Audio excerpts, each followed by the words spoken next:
Alors, j'ai fait un petit truc, je t'ai préparé un petit quelque chose. Au lieu de te demander, est-ce que tu peux te présenter et me dire les grandes dates de ton parcours, j'ai pris des images. Ouais, Voilà, des images. Et je vais te. carrément. Ah ouais, moi je suis dans les effets spéciaux aussi, Fabien. Waouh. Et je vais te demander finalement de réagir, d'accord? Ok. Et on y va, et puis on part. J'ai une première image. Ça va te parler directement, j'imagine. C'est le genre de moment, c'est le genre de moment qui façonne une carrière. Tu ne la vois pas l'image, mais c'est une image de mon incroyable talent. La France a un incroyable talent. Ça t'évoque quoi cette image, Ouais, donc Fabien? après Énergie et Fun Radio, c'est nostalgie là. Pourquoi tu dis ça? Alors, J'ai pas capté. Pourquoi tu dis ça? parce qu'on est dans la nostalgie. Ah, c'est beau. Et tout ça est pur. Tout Et ça ça, est pur, et tout ça ça. crée du contact. Les blagues à la con. Putain, on va arrêter ça tout de Bon. suite, Fabien. Par contre, est-ce que c'est Incroyable Talent France ou Belgian Got Talent en France, Belgique? France, France. J'ai mis France d'abord. France. Ouais. D'accord. Alors là, alors ça c'est une expérience un peu. Je ne saurais jamais ce qui aurait pu advenir parce qu'en fait j'ai fait le casting, Ouais. j'ai été pris, j'ai fait la première émission où là le jury était dithyrambique, ils m'ont pris pour la demi-finale et puis M6 a retardé la demi-finale. Ouais. Et finalement, le jour de la demi-finale où je devais me présenter, c'était la première de la revue du Théâtre des Galeries où j'avais Mhm. signé pour 50 dates. Donc j'ai dû refuser la demi-finale. Et il y a des gens qui ont été repêchés à ma place et eux, sont allés en finale. Donc, Et ils ils ont doivent une gagné. fière chandelle. Ils ont gagné ou pas? Ils ont gagné Non, ou ils n'ont pas? pas gagné. Bah Ok, non, ouais. non, Donc ils n'ont pas gagné. t'as pas su négocier un petit bifton du gagnant, quoi, des 100 Non, 000. non, non, non. Mais Ah, c'est fou cette du coup, histoire. je ne sais pas ce qui aurait pu se passer. Mais j'ai fait la version belge l'année suivante. Mhm. Là, j'ai pu aller en finale. Ça m'a permis de me faire un peu connaître du grand public en Belgique. Donc Ouais, ça ça a t'a aidé cette été émission? Ça t'a un aidé? déclencheur. Oui, oui, oui, bah oui, parce que c'était quand même beaucoup vu. Moi, j'étais déjà en radio sur Vivacité, mais les réseaux sociaux étaient pas ce qu'ils étaient encore maintenant. Nous, quand on faisait avec Jérôme, quand on faisait 2 000 à 3 000 vues, on était content sur la vidéo. Euh, Maintenant, quand on en fait 10 000, on est dégoûté. Quand on en fait 30 000, on trouve ça normal. Mais, euh, mais ouais, je pense que c'était 500 000 téléspectateurs, 3 passages. Donc voilà, c'est toujours hyper intéressant. Puis ça m'a fait connaître du grand public, en tout cas, qui regardait l'émission. Et puis des professionnels qui me connaissaient pas encore, quoi.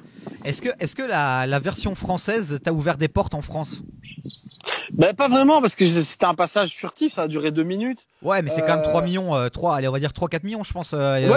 ouais. C'est vrai que c'est beaucoup vu. Ça m'a ouvert quelques portes, mais le truc, c'est qu'on est vite oublié, quoi. Ouais. Il faut tenir, il faut aller jusqu'au bout. Là, j'ai pas pu aller en demi-finale. Donc oui, sur le coup, j'ai eu plein de nouveaux followers, plein de messages. Mais on est dans une, allez, dans un monde maintenant où on prend vite et on jette vite et on oublie vite. Donc il faut tenir bon. Et on n'est jamais arrivé dans ce métier. Ouais. Il faut toujours cravacher. Déjà, on n'est jamais arrivé au sommet, mais de toute façon, le bonheur, on l'a sur le chemin. C'est pas en haut qu'on l'a. Mais il faut toujours se cramponner parce que on est très vite oublié. Ah non, mais c'est un bon message, et c'est toujours bien de le rappeler aussi, parce que tu as plein de gens qui montent, ils pensent que c'est bon, ils y sont, mais tu peux très vite redescendre aussi, Mais carrément, ouais. et c'est très violent quand tu redescends. Et il y a Monsieur Nash, je sais pas si tu as déjà entendu parler de lui, il est prof le jour, il est rappeur la nuit, et je pense que ce que tu viens de dire, ça doit faire écho chez lui. Ça fait 10 ans, si pas plus, qu'il est dedans, il lâche pas, il continue, et c'est Il vraiment faut un tenir exemple bon. de persévérance. Toi, tu as mis combien de temps vraiment à partir du moment où tu t'es dit, ok, je veux en faire ma carrière, et à partir du moment où tu as pu commencer à gagner ta vie? Ça a mis combien de temps? Ça a bien mis. Moi, quand j'ai commencé, je continuais à travailler. Donc, j'avais une entreprise de nettoyage industriel. J'ai travaillé aussi. J'avais plein de petits boulots. J'ai fait des frites. Bizarrement, c'est à l'époque où j'ai fait des frites où Que... j'étais le plus mince. Mais j'ai travaillé pour les Trois Suisses aussi. Je prenais des coups de fil. Les petites vieilles qui commandaient leur gaine. C'était super cool. D'ailleurs, je me faisais traiter parce qu'à chaque fois, je tenais 3-4 minutes à parler avec les petites vieilles. C'est très formateur, hein, c'est très formateur. C'est hyper formateur, ouais, Ouais. tout à fait. Il faut improviser. Euh, donc voilà, je dirais 3 ans avant de commencer Ok. à vivre correctement. Donc j'ai mangé mon pain noir Mais ça va encore, quelques... 3 ans finalement. Ah oui, non, franchement, moi, j'ai vraiment beaucoup de chance. J'ai des collègues qui ont un talent immense. Ça fait 10 ans qu'ils sont là, ils courent après le cachet. C'est un métier très, très, très difficile. J'ai eu la chance d'avoir un art qui n'est pas beaucoup fait en Belgique. Des imitateurs, il y en a très peu en Belgique. Je suis, je pense, le seul imitateur de moins de 50 ans. Parce qu'il y a André Lamy. Il y a aussi un jeune qui arrive là, enfin je dis jeune, mais je pense qu'on a quasiment le même âge. Je ne sais plus exactement son nom. Je ne sais pas t'aider. Antoine Donneux. Okay. Antoine Donneau, qui est un imitateur très talentueux. On m'a déjà dit, ça va, il te fait pas trop peur. Il est jeune, il est belge, il arrive. Et je dis, mais non, il y a de la place pour tout le monde. Et en plus, moi j'ai écouté 2-3 trucs qu'il faisait. Moi, je le trouve très très bon. Enfin, là, je suis en train de faire la promo d'un de mes concurrents. Ouais, mais honnêtement, c'est une grande famille quand même. C'est une grande famille entre artistes, humoristes. Il y a quand même beaucoup d'entraide. Hein. Ouais, j'ai encore jamais rencontré, mais ce serait un vrai plaisir. Et après, ce type, il fait pas exactement la même chose que moi. Je sais qu'il est beaucoup dans l'absurde. Il a un spectacle où il fait des imitations dedans, mais c'est un spectacle plutôt absurde. Moi, j'aime bien ce qu'il fait. Et voilà, mais il y a de la place pour tout le monde. Mais c'est vrai que on a la chance d'être belge. On a, c'est vrai, un public plus limité, mais un public peut-être, mais moins d'offres. Voilà. C'est une force d'être belge. C'est une force d'être belge en Belgique et une force d'être belge peut-être en France.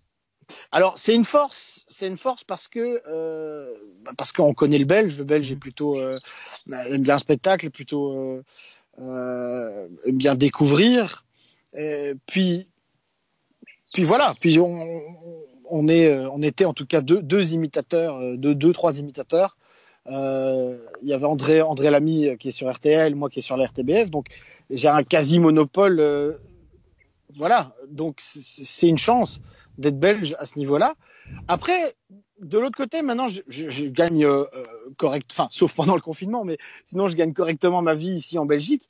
Du coup, ça me donne moins envie d'aller tester des petites scènes à Paris où je vais me casser le cul à aller là-bas et pour gagner 50 balles, tu vois. Alors que c'est par là qu'il faut passer. Et donc voilà, c'est à double tranchant. Bon, on y viendra tout à l'heure justement aussi. On va un peu parler de l'envers du décor pour ceux qui s'intéressent peut-être à la partie peut-être plus business, on va dire. Même si on est bien d'accord que c'est une passion et qu'on le fait d'abord pour la passion, mais malgré tout, oui, on a envie d'en vivre parce que c'est comme ça que fonctionne la société. Et donc on l'abordera peut-être tout à l'heure. Avec plaisir. On va saluer Jérémy aussi, que tu dois connaître de la matinale de Énergie Belgique dans le Wake Up Show. Jérém est connecté, ça fait plaisir. Il y a Pascal, il y a Romain, Alessio, il y a l'artiste qui te pose une question. Il veut qu'on parle de Guillaume Play. On va y venir parce que c'est une des photos. Tu sais quoi, la transition de malade. C'est bon, on va directement enchaîner avec. Merci l'artiste. Merci l'artiste. Tu fais le lien. On enchaîne avec la photo de Guillaume. Pourquoi Guillaume, qui était animateur sur Fun Belgique, qui était animateur sur Énergie Belgique, Énergie France, pourquoi cette personne est importante pour toi? En fait, je ne sais plus du tout comment. Ah si. En fait, un jour, il venait faire une émission, donc pour Énergie France, mais une émission tournée à Bruxelles, dans les locaux d'Énergie à Bruxelles, et il cherchait des Belges qui avaient certains talents, etc. Et il s'est renseigné et il a trouvé imitateur. Il a cherché imitateur belge, il est tombé sur moi. Il m'a invité. Et il a été bluffé, il a adoré ce que je faisais. Puis bon, voilà, en général, je suis plutôt bon client et j'aime bien improviser. Donc il m'a trouvé fun. Enfin, sur énergie, c'est con de dire ça, mais il m'a trouvé avec plein d'énergie et beaucoup de vivacité. Et du coup, il m'a invité dans d'autres de ses émissions, mais cette fois à Paris. Et puis, il avait une émission sur ses stars, qui était produite d'ailleurs par Hanouna. Et il m'a invité, c'était avec John Rachid. Et c'était une super émission, quoi. On s'est vraiment éclaté. Et il a montré ça à Hanouna, à Cyril Hanouna. Et je sais pas, il a eu un petit coup de folie. Hanouna, il a dit tu l'appelles tout de suite, je le veux ce soir. Donc il m'appelle un lundi matin. Terrible, il me dit, terrible. Cyril te veut ce soir. Moi, j'ai pas eu le temps de réfléchir ou quoi que ce soit. J'ai dit, bah, j'y vais. J'ai 2 millions de spectateurs, je peux pas refuser. Et puis même s'il y avait que 2 spectateurs, aujourd'hui, Cyril Hanouna, on peut pas refuser. Après coup, peut-être que je refuserais en fait. Ouais. Je sais pas. Mais non, je regrette pas de l'avoir fait, mais enfin voilà, c'était pas la meilleure expérience pour moi. Ok. Absolument rien contre Hanouna. Je peux te demander pourquoi. Tu peux dire non. Parce que je manquais de liberté artistique. D'accord. On m'imposait des choses. En fait, il y avait des auteurs qui étaient là-bas, qui m'écrivaient des trucs, mais ils étaient tellement débordés qu'ils m'écrivaient un truc sur un coin de table et je faisais pas vraiment ce qui me faisait kiffer. Et puis je faisais toujours ce que Hanouna voulait, c'est-à-dire Jean-Marie Le Pen. Mais oui. Et je ne faisais que Jean-Marie Le Pen. Et j'en avais marre. Et puis il fallait que j'appelle un restaurant de couscous avec la voix de Jean-Marie Le Pen pour faire une réservation. Je m'en souviens. Alors une fois c'était sympa, mais la semaine suivante c'est tu vas appeler un restaurant de couscous. Je dis mais non, allez une dernière fois. Puis je dis oui mais la semaine prochaine c'est fini. Bon d'accord. Et la semaine suivante ils me disent bon cette fois-ci on t'a écouté. On va appeler un kebab. Et j'ai dit mais non, parce qu'en plus voilà, c'est première télé en France, beaucoup de téléspectateurs, et moi je me mets en danger à mort puisque c'est de l'impro total. Et arriver en télé et faire de l'impro total, c'est chaud. C'est chaud quoi. Ouais, c'est chaud. Par téléphone. En plus avec un type qui est arabe et moi qui fais un raciste. C'est chaud. Une mauvaise phrase peut partir et puis ça peut être la fin d'une carrière, une mauvaise phrase qui part. Donc voilà. Surtout que tous les médias n'attendent que ça. Alors déjà les médias belges étaient fiers de voir un artiste, de te voir débarquer là-bas, donc ils ont relayé ça, donc tout le monde regardait. Et je te jure que moi j'ai regardé. Alors j'adore l'émission, je vais pas vous mentir, je vais pas te mentir, je l'ai regardé. Et parce que je savais que t'étais dedans aussi en plus, tu vois. Et donc je pense que je dois pas être le seul à avoir fait ça. Et puis les médias français aussi, eux, ils sont à l'affût d'une phrase un peu limite pour te casser et te détruire. Hein. Bien sûr. Ah ouais, je suis passé sur Malaise TV, hein, ça, je le revendique. Je suis passé sur Malaise TV parce que j'avais un problème de prompteur, je savais plus quoi dire. Donc voilà. Mais par contre, en fait, l'expérience Hanouna m'a pas apporté grand-chose en France. Parce que comme je disais, on est très vite oublié quand on fait très peu de passages. Par contre, bizarrement, ça m'a fait exister par les médias belges. Ils se sont dit, tiens, en fait, c'est bizarre. Il faut aller en France pour être reconnu en Belgique. Il faut le tampon Paris pour qu'on s'intéresse un peu plus à toi. Je dis ça grossièrement, parce qu'il y avait déjà des médias qui me soutenaient. Mais là, oui, j'ai fait. Il y a plein de médias. La presse papier qui a fait des articles, qui m'ont demandé de faire des photos, des interviews.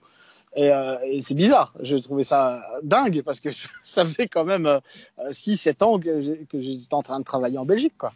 Ouais, non, mais c'est fou, clairement. Et tu as PE, Père Emmanuel, enfin alias PE, qui avait poussé un petit coup de gueule en disant et quoi les médias, vous foutez quoi? On a des artistes qui vont au Montreux Festival, vous n'en parlez pas, machin, etc. Bah finalement, il faut passer dans TPMP pour avoir les projecteurs sur soi, quoi. Ouais. Mais bon, en fait, ça a divisé aussi. Il y a des gens qui me connaissaient avant, qui me suivaient, qui m'ont dit mais qu'est-ce que tu vas foutre là-bas? J'imagine, tu vends ton âme au diable. D'autres qui me connaissaient pas, qui me disent j'adore ce que tu fais. Donc voilà, tu divises aussi. Hein, Comment t'as vécu genre le lendemain où j'imagine t'étais pas t'étais un peu enfin t'as vu les retours, tu vis pas non plus dans ta bulle, t'as vu les retours. Bien sûr. Comment tu l'as vécu honnêtement?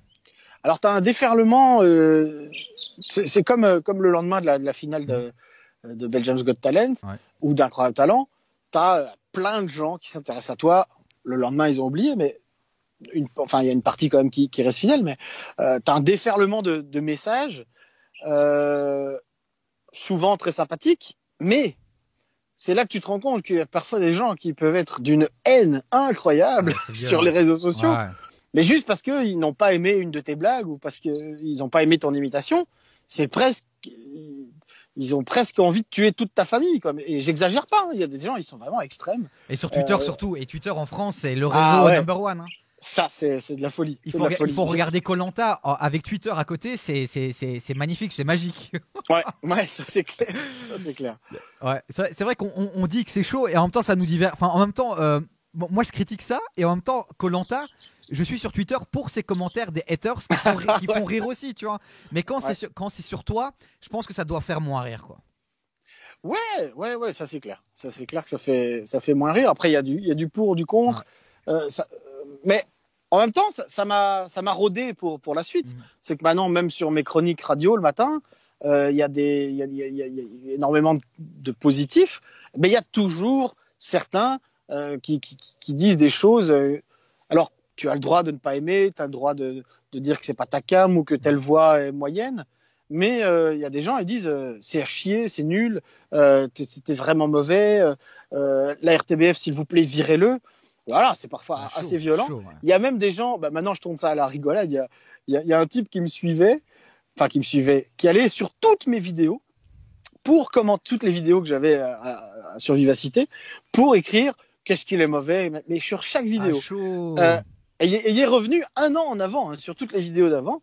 Et je voyais vidéo d'il y a un an, mes commentaires d'il y a une semaine.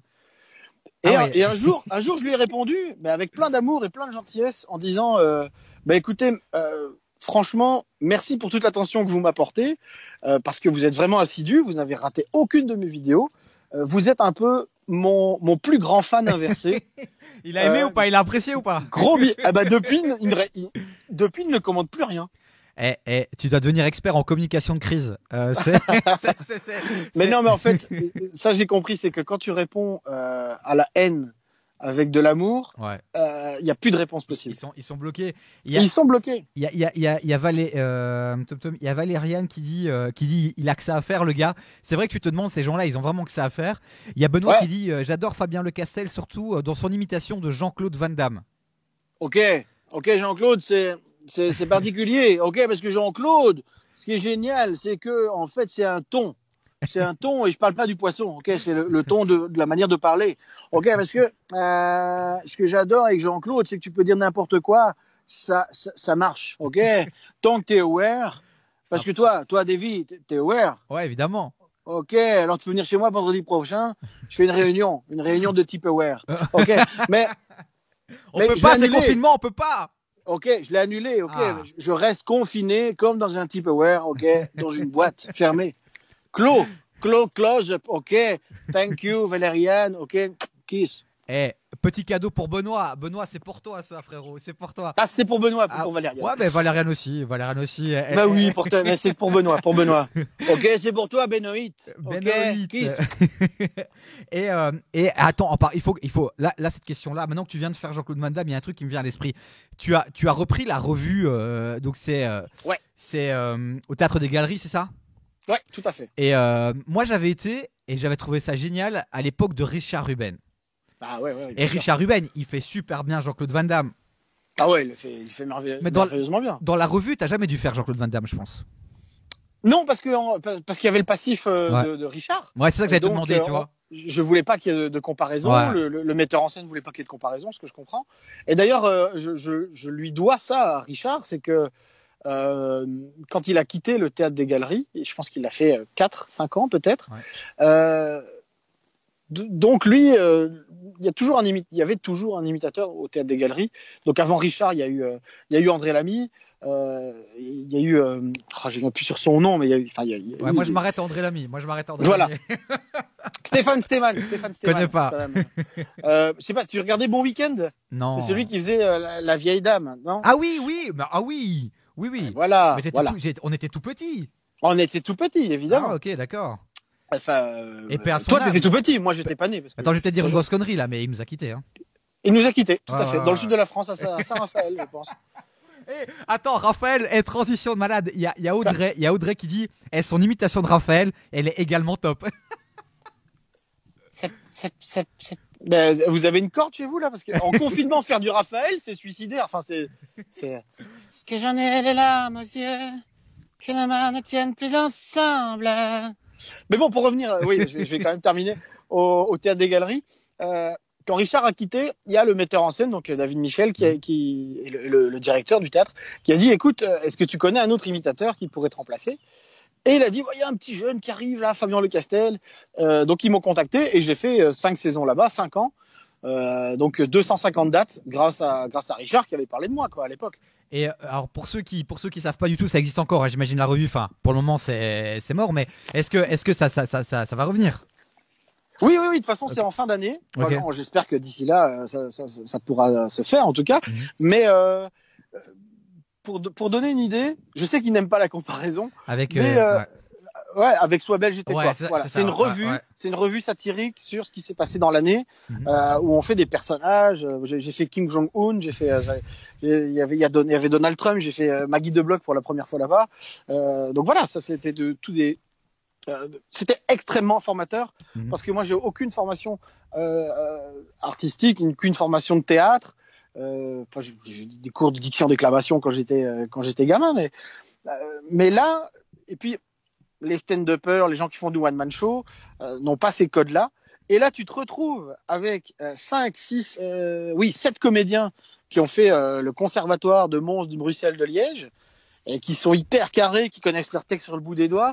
Toi qui es un petit peu dans l'impro comme ça. Et là, tu apprends ton métier. Là, je peux te dire que en contact de ces gens-là, là, j'ai pris plein d'expériences grâce à eux aussi. Hein. Donc j'imagine clairement. Alors on va revenir à nos pages. Donc là, les gens voient la tête de Cyril Hanouna. On en a déjà assez parlé. Il y a un. Je vais rentrer, j'ai froid. Ah ouais, non, je veux pas que tu tombes malade. Après. Non. Non, après les gens. Les haters vont dire que c'est de ma faute. C'est de ma faute que tu n'es plus dans le cactus. Et voilà. Alors, il y a Hanouna et puis il y a une autre personne qui a clairement été importante. Merci à Pauline d'avoir partagé le live. Merci à Sarah de l'avoir liké. Attends, il y a Pauline qui réagit qui dit « Oh, c'est trop beau, l'imitation de Raphaël. » Bah voilà, encore une fan. Je peux en faire encore un petit bout s'il faut. Attends, tu sais quoi? Tu vas faire ça si tu veux bien, mais avec... pendant ce temps-là, moi je mange mes fraises. T'as bien raison. Écoute, mais mange donc. Écoute, attends, Raphaël, on a eu droit à Raphaël, on a eu... Il faut que t'en fasses un. C'est Johnny Hallyday, s'il te plaît. Fais-moi un petit Johnny, s'il te plaît. Ouais. Alors, je préfère dire aux gens qui écoutent, baissez le son de vos écouteurs. Tournez le temps à l'orage, revenir à l'état sauvage. Il suffirait d'une étincelle. Wow. Et alors, ce qui est génial, c'est que je peux continuer à le faire. Je peux continuer à le faire en me faisant passer pour Jean-Baptiste Guégan. Oui, c'est ça.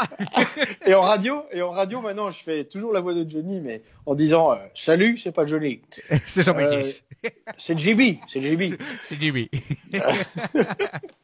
Ah non, JB Coca, c'est ça. Tu as dû la faire. Non, pas encore. Pas encore. Mais c'est voilà, tu viens de me niquer une vanne pour mon prochain cactus. Bon allez, il y a une personne qui t'a beaucoup aidé aussi dans ton développement. Il est là. C'est Jérôme de Warzé. Oui, c'est vrai qu'il m'a bien aidé en fait quand je débutais. J'ai fait un showcase d'1 heure dans une toute petite salle à Moucron. Ok. Et je lui ai envoyé un mail. J'ai dit oui, voilà. Est-ce que j'étais au culot? Est-ce que vous accepteriez de venir me voir? Enfin, je vous invite, voilà. Et il dit, écoute, j'adore les imitateurs. J'ai toujours voulu travailler avec un imitateur. J'ai déjà travaillé avec André Lamy. J'ai déjà écrit des textes pour lui, etc. Et mon chat maintenant qui m'emmerde. Et il est venu jusqu'à Moucron et il est venu voir le spectacle, enfin le showcase. Il a dit bon, écoute, il y a du taf, il y a du travail, mais il y a vraiment du potentiel. Et voilà, je te garde, enfin, on garde contact. Ouais. Et puis un jour, il m'a dit, on aura fait toutes les radios, hein, Vivacité, Énergie, Contact.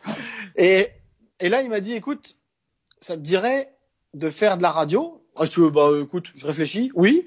Et il dit, écoute, travaille des voix parlées, un peu plus de voix parlées, etc. Et un jour, je pense que c'était en 2012, il me dit, ouais, voilà, il y a Chirac qui a des soucis soi-disant des soucis de santé, de mémoire, pour ne pas aller à son procès. Je ferais bien une chronique là-dessus. Est-ce que tu viendrais faire Jacques Chirac? Donc voilà, c'était la première chronique. Et donc j'ai été faire Jacques Chirac sur Vivacité. Et c'était combien de temps après? Excuse-moi de te couper. Est-ce que c'est combien de temps après? Donc le moment où tu le rencontres à Moucron, enfin où il vient te voir à Moucron, et le moment où il t'appelle, combien de temps? Non, on s'était recroisés entre temps Ouais. sur des plateaux, mais la radio c'était en 2009, je pense. Donc 3 ans. Donc 3 ans. Le alors. showcase, ouais. 3 ans. Ouais. Et comme Donc, quoi. je pense que c'était en 2011, 2 ans, 1 an et demi, 2 ans. Ouais. Et t'as pas forcé le truc, j'imagine. J'imagine que tu l'as vu, et puis après, quand tu le croisais, vous vous en parliez, mais t'as pas fait le mec, ouais, Jérôme, tu peux m'aider, Ah non, pas du Jérôme. T'as laissé faire le truc, t'as fait ton Ouais. taf, et puis il s'est rappelé au bon souvenir de Tout ton à fait. talent, et il t'a invité. C'est terrible. C'est ouf. Et puis il y a la radio, mais il y a surtout la télé. La télé, Ouais. le Bah, grand, en fait, le grand cactus, quel succès! Jérôme, je suis pas le seul. Il y a beaucoup de gens qui lui doivent beaucoup. Mhm. La nouvelle génération, tous les gens qui sont dans le grand Et cactus. il est très critiqué, Ça- mais c'est un super gars. Hein. Alors, oui, il y a eu quelques soucis récemment Mhm. parce que forcément, quand tu fais 5 ans une émission, il y a toujours des égos qui montent, des problèmes Ouais, internes. d'office. Je veux pas rentrer dans les détails. Je veux pas dire qui a tort, qui a Mhm. raison. C'est juste que il y a une chose que je ne veux pas oublier, c'est que on lui doit beaucoup à Jérôme. C'est que lui, il aurait pu continuer à faire ses chroniques tranquilles sur Viva tout seul. Il se débrouillait très bien. Et puis, j'ai été le premier intervenant qu'il a appelé. Puis il a appelé Cody qui a fait aussi des interventions. Puis Kiki l'innocent, Martin Charlier. Ouais. Kiki Innocent, qui est un personnage qui a été créé par Jérôme, hein, tu vois, avec Martin. Donc, il a partagé. Il y avait ce média, ce médium extraordinaire qui est la radio, qui est une des premières radios francophones, et il a partagé ça. Et puis, du coup, il a créé une petite team, et il s'est dit, tiens, pourquoi pas en faire une émission de télé. Et puis, voilà, la sauce a pris assez rapidement.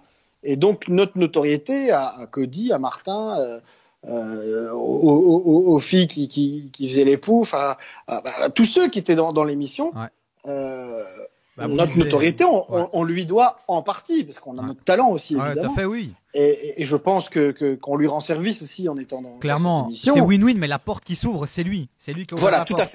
à fait. Et humainement, c'est un type que moi je trouve adorable, succulent, qui peut paraître froid au premier abord parce qu'en fait, il a une grande timidité, Jérôme. Et quand tu lui parles, tu lui fais un compliment, quelqu'un qui ne connaît pas, il sait jamais quoi dire. Il est un peu, il peut paraître froid, mais c'est un type qui est adorable. Et ça, je tiens à le dire. Mais clairement, et alors moi je le connais pas vraiment, tu vois, mais j'ai eu l'occasion de le croiser lors du vernissage d'une expo de Stéphane de Coster, un photographe, et j'ai été. Le fil rouge. Oui, le fil rouge. Mais attention. J'y étais. C'est vrai? Oui, avec un micro. Non, attends. Ah non, mais t'étais pas là au vernissage.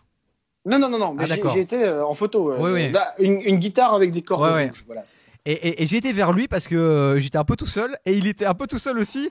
Et je me suis dit, moi je l'adore, je l'aime beaucoup. Et j'ai été lui parler. Et c'est vrai qu'au début, tu te dis, tu sens que tu vas le déranger. Et il a été directement hyper chaud. Il a écouté mon histoire, mon parcours.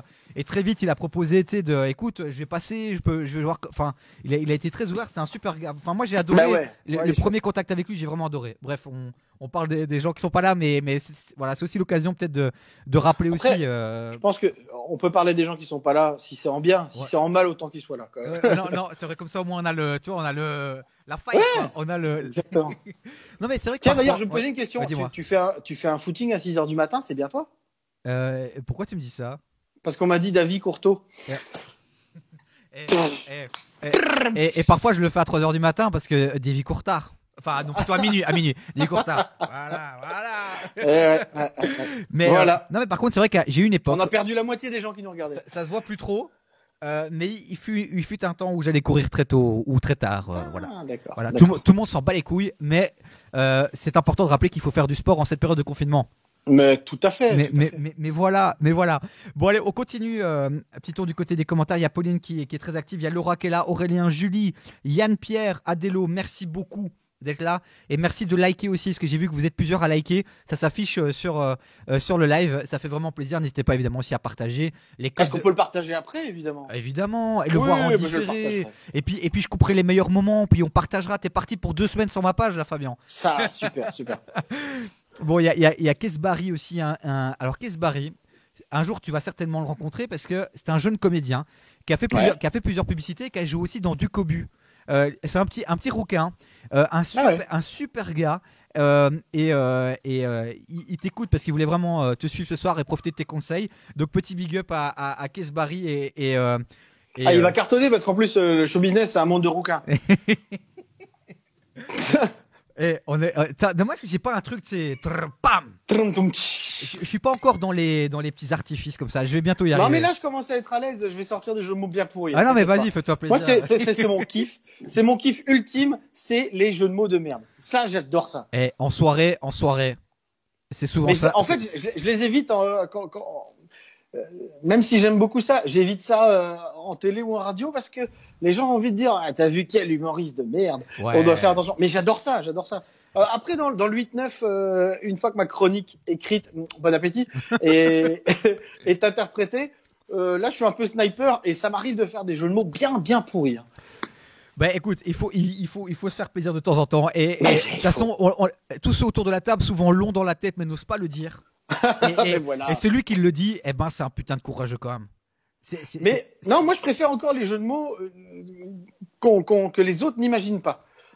Parce que là, même s'il est pourri, les gens se disent pas mal. Pas mal. Il y en a un qui est très bon là-dedans. Je sais pas si tu le connais. Petite dédicace à lui. En ce moment, il fait le 5-7 sur Bel RTL. C'est Patrick Belleville. Il était. Je me suis peut-être planté sur son nom. Il était animateur sur BX1 pendant longtemps. Et alors lui, il faudrait faire une battle. Si tout est possible, reprend. Et tout est possible à reprendre. J'ai déjà fait une soirée dans un truc échangiste avec lui. On l'appelait d'ailleurs la triplette de Belleville. T'as pas fait aussi une partie de poker avec lui? Une petite branlette. Un brelan. Pardon. Attention. Faut pas dire n'importe quoi sur le poker. Alors, fais gaffe. Avec Patrick, fais gaffe. T'as pas eu un stress avec lui là? Non. Ah ouais, si, c'est vrai. Non, en fait, le poker, c'est toute ma vie. D'ailleurs, je tiens à préciser ce qui s'est passé avec cette fameuse masseuse corse. C'est un malentendu. Moi, je pense au poker, elle est en train de me masser. Je pense au poker, et puis, je me dis, tiens, elle a une bonne main. Je vais lui montrer ma paire, en espérant un branlant. Et puis là, j'ai tout mis sur le tapis. Et puis là, elle a crié, Patrick! J'avais pas compris que c'était en 2 mots. Putain. Oh là là. Ouais, j'ai eu un petit souci avec Patrick. Mais déconne pas, j'ai pas envie de me retrouver au tribunal pour témoin d'une agression en live là. Non, t'inquiète pas. Je suis sûr qu'il y a beaucoup d'humour. Ouais, je sais pas si Florence Foresti son humour a été accueilli chaleureusement. T'as pas vu la vanne qu'elle a faite aux Oscars, là, au César? C'était ouf, hein. C'est vrai. Ouais. Elle s'est fait plaisir quand même. Elle s'est fait plaisir. Hein. C'était gratuit quoi. C'était gratuit. Bref, on part de nouveau sur un autre truc. Il faut que on va revenir sur les images des gens qui t'ont apporté pas mal, qui t'ont aidé, qui t'ont ouvert des portes. Et tu m'as dit en préparation, je l'avais pas mis cette image. Donc c'est vraiment toi qui m'as dit cette personne, j'ai vraiment envie qu'on en parle. C'est un des frères Taloche, c'est Bruno. Et voilà, tu voulais vraiment l'évoquer. T'as dû te tromper parce que je les déteste. Je les trouve très mauvais. Non, Bruno Taloche, c'est une rencontre extrêmement déterminante dans ma carrière parce que j'étais produit, j'avais une production quand j'ai débuté qui était Kings of Comedy. Ouais.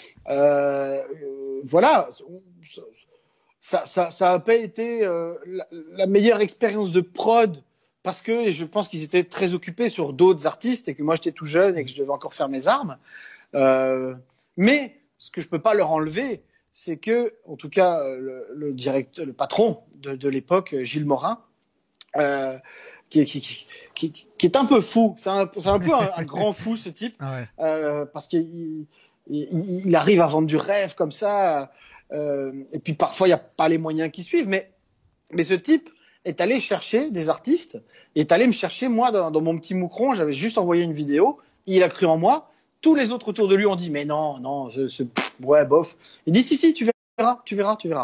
Donc ça, je peux pas lui enlever. Il est venu me chercher. Dans l'écurie, il y avait quand même James Dino, Cody, Pablo Andrés, moi-même, tous des gens qui étaient totalement Vizorek, Walter, voilà, tous des gens qui étaient totalement inconnus à l'époque, sauf Dino, mais grâce à la musique, et qui maintenant fonctionnent bien. Donc c'est des gens qui avaient du nez, quoi. Mais voilà, après j'ai quitté cette production et je savais pas vraiment où j'allais, j'avoue.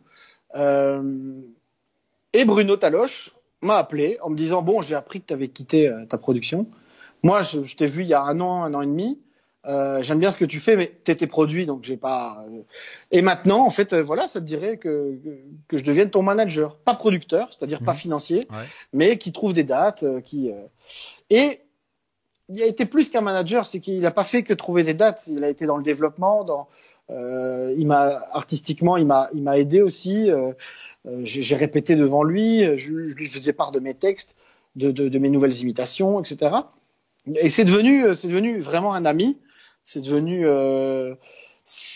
quelqu'un d'extrêmement important dans ma carrière.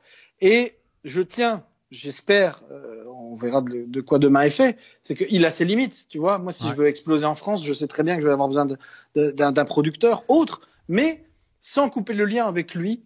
Parce que je lui dois beaucoup. Pourquoi Parce que on sent vraiment quand tu en parles, on sent qu'il y a une forme d'émotion. Pourquoi il est si important pour toi aujourd'hui? Qu'est-ce qui t'a apporté?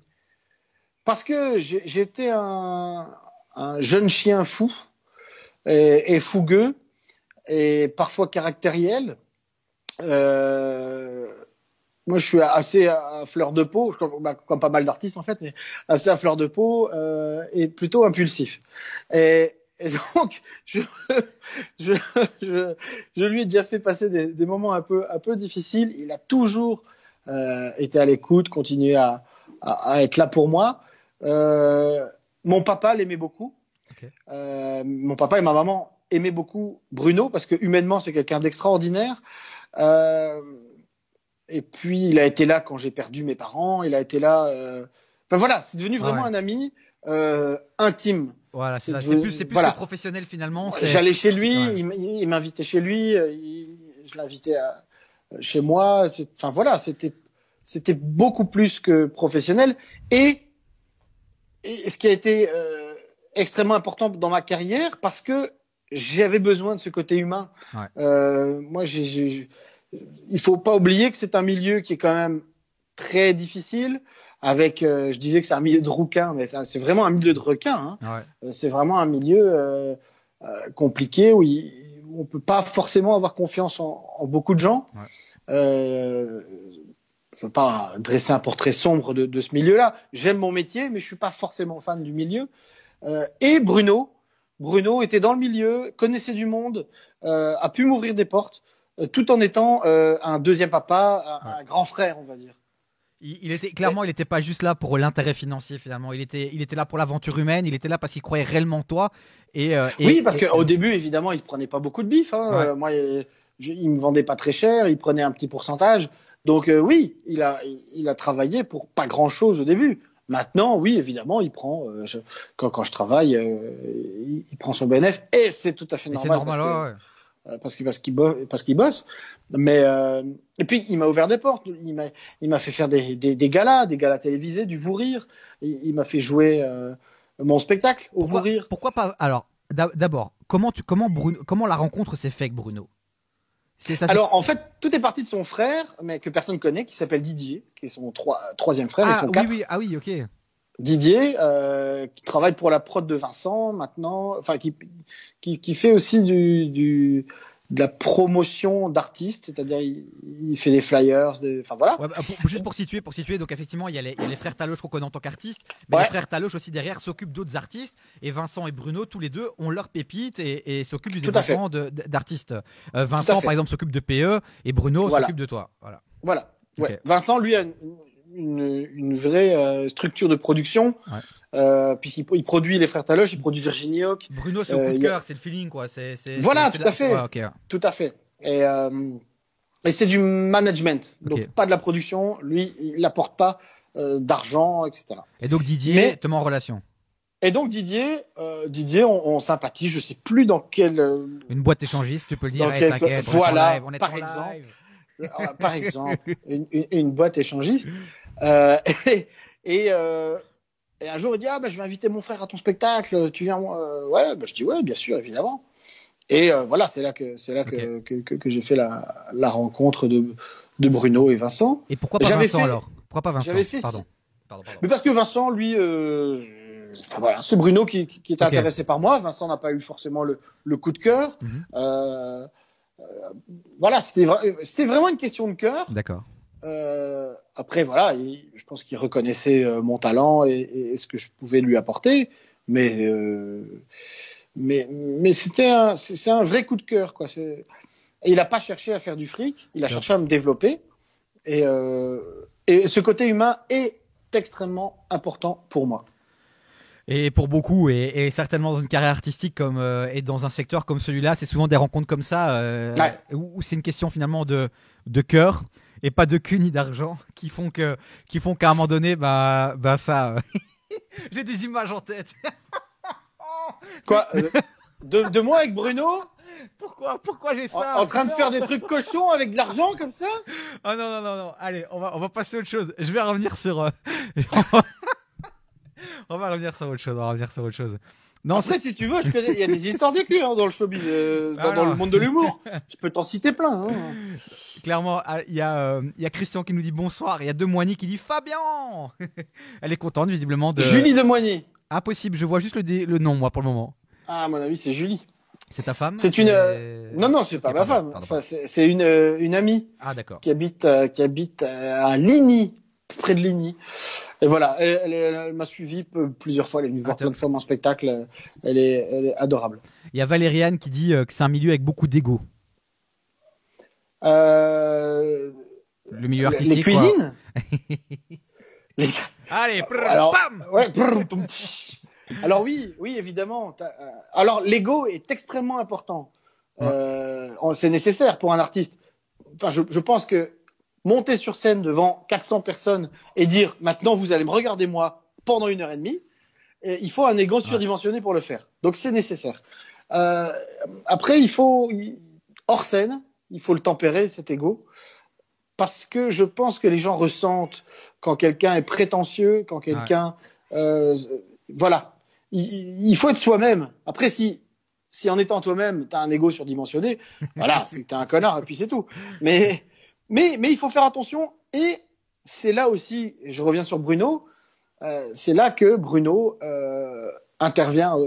est intervenu souvent, me ramener les pieds sur terre, parce que c'est quelqu'un qui n'a pas un ego surdimensionné. Et ce qui a été important aussi pour la gestion, pour garder les pieds sur terre, c'est que je ne voulais pas aller vivre à Bruxelles ou aller vivre à Paris. Je suis resté dans ma région. Je suis resté à Moucron, près des miens, près de mes parents. Mes parents qui étaient mes premiers fans, mais qui étaient les premiers à me dire bon, maintenant tu vas redescendre d'un ton, hein, parce que t'es rien. Ça, c'est pas parce que tu fais le comique sur scène ou que tu passes à la télé, hein, à côté de ça, t'es qu'une merde. Non, j'exagère, mais Ça fait plaisir. Mais voilà. Mais c'est important d'avoir des. Ouais. Voilà. Et moi, mes amis. Maintenant, mes parents sont plus là, mais je veux rester dans ma région parce que je vois mes amis. Enfin, pas en ce moment, mais j'ai besoin de ça. Il y a un barbecue au fond de ton jardin. Tout à fait. J'ai le droit de me cuire 2 saucisses. Hein. J'ai le droit de me... Dis à tes potes de sortir du buisson là. Ils vont attraper froid. Arrête tes conneries, Fabien. Bon, les gars, c'est bon. Non, mais attends. Regarde, j'ai un barbecue pour une personne. Ah ouais. Voilà ce que j'utilise comme barbecue. Et Fabien, si t'as besoin d'amis, on peut venir. Hein. On peut venir vraiment. Et si on vient avec le barbecue, on vient avec tout. Hein, parce que là, je peux te dire que si tu viens, je te dénonce à la police. Ah bravo. Elle est belle la Belgique. Écoute. Elle est belle. Tu vas pas me refiler tes putains de microbes, non? Oh. Et je suis peut-être porteur sain. Porteur sain. J'ai dit des grosses conneries. Mais si, c'est ça, porcin. Un porcin, voilà ça, un porcinet. Un porcin surtout. Un porcinet, ouais. Il y a Olivier qui a une question pour toi. Là, on va switcher sur le chat. Donc, n'hésitez pas maintenant à poser toutes vos questions. Et il y a Olivier qui dit quel a été le challenge professionnel qui t'a le plus aidé à te surpasser? Le challenge professionnel. Mais en fait, ça a été. Alors, le plus gros challenge, ça a été quand Jérôme de Warzé a décidé de lever un peu le pied en radio, parce qu'il y avait la télé qui prenait beaucoup de place. Et le jour où il m'a dit, écoute, maintenant, 2 jours par semaine, le mardi et le jeudi, je ne vais plus en radio, c'est toi qui y vas, et je n'écris rien, tu te démerdes. Wow. Voilà. Donc, c'est Maintenant, il n'y a plus grand-chose qui me fait peur sur scène, parce que je pense que j'ai pas mal de matière. J'ai 2 spectacles derrière moi, donc j'ai pas mal de matière, de conneries à sortir. Je suis pas trop mauvais en impro, je suis bon client. Mais partir d'une feuille blanche et devoir, pour le lendemain, faire une chronique de 4 minutes, waouh! Chaud. Ça, 2 fois par semaine. Là, ça fait 2 ans. Et bon, après, j'ai un co-auteur qui s'appelle Fabrice Mas, qui est excellent. C'est pas du tout son métier à la base puisqu'il est enseignant. Et donc, forcément, il a du temps pour écrire. Et il m'écrit des vannes, etc. pour mes sketchs. Et il les teste dans sa classe. Voilà. Et moi, je veux bien être son élève, ça va être comique. Mais le plus gros challenge, en fait, c'est un challenge qui arrive 2 fois par semaine. Et ça booste, ça t'oblige à écrire, ça t'oblige à te sortir les doigts des oreilles, pardon, et à t'y mettre, quoi, tu vois. Mais vraie marque de confiance, vraie marque de confiance aussi, parce que challenge, mais marque de confiance du boss, quoi. Tout à fait. En plus, maintenant, ça passe en télé, c'est 40% de part de marché entre 8 et 9 heures. Sur la une. C'est énorme. Donc voilà, t'es vu, t'es entendu, t'as pas intérêt à faire de la caca, quoi. Et c'est souvent dans ces moments-là aussi où finalement, comme on n'a pas le choix et que le lendemain on doit y être, on peut pas dire je suis malade ou j'ai un certificat, tu dois y être. Et t'as pas le choix et c'est souvent là qu'on se découvre certains talents et certaines qualités et c'est très formateur aussi. Hein. Mais bon, c'est pas Jean-Claude Van Damme qui a dit c'est au pied du mur qu'on voit le mur, ok. Mais en fait, et j'ai remarqué qu'en fait c'était sous pression que je travaillais le mieux. Comme beaucoup de monde. Hein. Quand j'ai le temps, je